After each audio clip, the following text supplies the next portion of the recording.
Hello दोस्तों, hope you guys are doing well. तो चलिए एसपीसीसी के आज के वीडियो में हम बात करते हैं इश्यूज इन कोड जनरेशन। जब भी आपका फाइनल कोड जनरेट होता है तो उसमें क्या क्या इश्यूज आते हैं उस पे हम वन बाय वन बात करने वाले हैं। आपका जो भी ये कोड जनरेट होता है ये फाइनल आउटपुट होता है, करेक्ट। स्टार्टिंग में आपके पास एक फ्रंट एंड होता है, देन फ्रंट एंड में आप जो भी आप कोड एंटर करते हैं या फिर कुछ इंस्ट्रक्शंस देते हैं उसके अकॉर्डिंग वो कोड ऑप्टिमाइज होता है। वो कहा जाता है कोड ऑप्टिमाइजर में। Front end is user and, जहां से कोड या फिर कोई भी इंस्ट्रक्शन ट्रांसमिट होता है टू द कोड ऑप्टिमाइजर।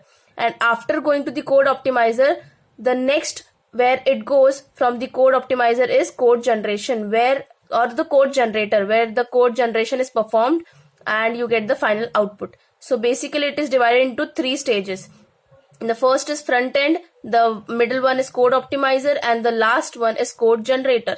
तो हम कोड जनरेटर के कुछ इश्यूज की बात करने वाले हैं वन बाय वन। तो आज की वीडियो में बात करूंगी इनपुट टू कोड जनरेटर की। तो सबसे पहला इशू जो होता है वो होता है इनपुट जो ऑब्टेन होता है कोड जनरेटर को, उसके बारे में। So it consist of intermediate representation of source program. Code generator का जो इनपुट होता है वो क्या होता है? Intermediate representation of source program. जो भी सोर्स प्रोग्राम होता है उसका इंटरमीडिएट रिप्रेजेंटेशन किसके थ्रू प्रोड्यूस हुआ रहता है? वो by front end. It is produced by front end, okay. Together with information in the symbol table. Symbol table में जो इंफॉर्मेशन होती है उसके साथ मिलके, फ्रंट एंड के साथ मिलके एक इंटरमीडिएट रिप्रेजेंटेशन रेडी होता है जो कि कोड जनरेटर को इनपुट जाता है, okay, to determine run time addresses. और ये होता कि वह इंटरमीडिएट रिप्रेजेंटेशन क्यों जनरेट होता है? To determine the run time addresses of the data objects denoted by the names in the intermediate representation. Intermediate representation में वो डेटा ऑब्जेक्ट्स को नेम दिया जाता है और उन्हीं डेटा ऑब्जेक्ट्स का रन टाइम एड्रेसेस डिटरमाइन करने के लिए इंटरमीडिएट रिप्रेजेंटेशन को जनरेट किया जाता है और उनमें यही सारी चीजें होती हैं।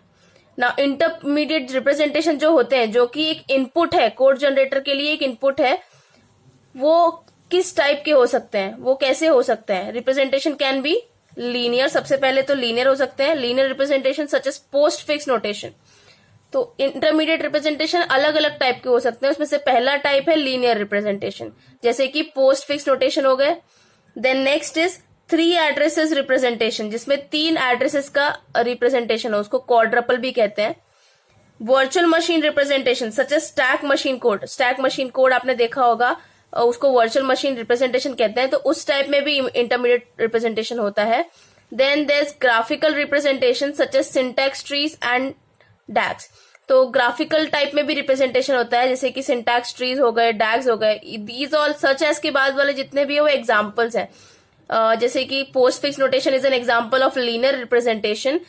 क्वाड्रपल्स are an example of three address representation. Stack machine code is an example of virtual machine representation and syntax trees and DAGs is an example of graphical representation. तो intermediate representation जो होते हैं वो इस फोर में से किसी भी फॉर्म में हो सकते हैं। Now prior to code generation, the front end must be scanned, parsed and translated into intermediate representation along with necessary type checking.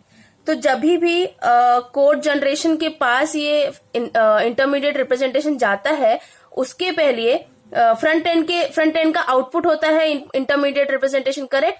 तो फ्रंट एंड को स्कैन करना, पार्स करना एंड ट्रांसलेट करना इनटू इंटरमीडिएट रिप्रेजेंटेशन, ये बहुत important है। तो front end जो है वो आपका स्कैन होता है, देन पार्स होता है और फिर ट्रांसलेट होता है इनटू इंटरमीडिएट रिप्रेजेंटेशन और उसके बाद वो डेटा जाता है आपका कोड जनरेटर में along with necessary type checking. And obviously इसका टाइप चेकिंग भी होता है। Therefore input to code generation is assumed to be error free. इतने सारे चेकिंग्स, इतने सारे स्कैन्स परफॉर्म होते हैं, इसीलिए अज्यूम किया जाता है कि जो भी कोड जनरेशन को इनपुट जा रहा है वो एरर फ्री होगा, बिकॉज पहले ही उसका काफी ज्यादा टेस्टिंग हो चुका है। So yeah this was all about input to code generator. Our first issues in code generation का फर्स्ट इशू है ये। आगे आने वाले वीडियोस में मैं कुछ और इश्यूज की बात करूंगी one by one, covering each and every issue one by one. So फिलहाल के लिए अगर आपको मेरा ये वीडियो समझ में आया और अच्छा लगा, so please like, share and subscribe. Thank you so much.